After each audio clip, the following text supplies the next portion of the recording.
అందరినీ ఇతర రాష్ట్రాలకు పంపించేస్తున్నాం. మనం ఇక్కడ ఏమీ చేయలేకపోతున్నాం. మరి సిద్ధమనే బోర్డులు పెట్టారు ప్రతి చోట. ఎక్కడ బోర్డు జరిగితే అక్కడ సిద్ధం, మేము సిద్ధమే అని వీళ్ళు పెట్టారు. విజయం తథ్యమని ఇంకొకరు బోర్డు పెట్టారు ఇక్కడ.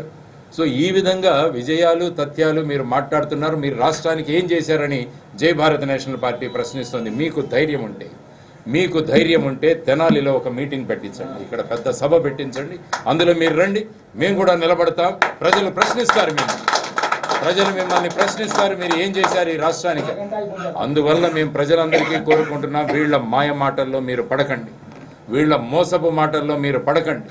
జై భారత్ నేషనల్ పార్టీ మీ అందరి కలలు సాక్షాత్కారం చేయడానికి, మీ గొంతులు వినిపించడానికి ఈ ఎన్నికల్లో మేము పోటీ చేస్తున్నాం. మేము ఇంకొక 10 పార్టీలతో కలిసి ఏపీ యునైటెడ్ ఫ్రంట్ కూడా ఏర్పాటు చేశాం. ఈ 10 పార్టీలు కలిసి మేము పోరాడతాం. ఎందుకంటే అసెంబ్లీలోనూ పార్లమెంట్లోనూ ప్రజా గొంతుకలు వినిపించాలి, పార్టీ గొంతుకలు కాదు. ఇప్పుడు చూడండి అసెంబ్లీలో ఏ విధంగా మాట్లాడుకుంటున్నారు.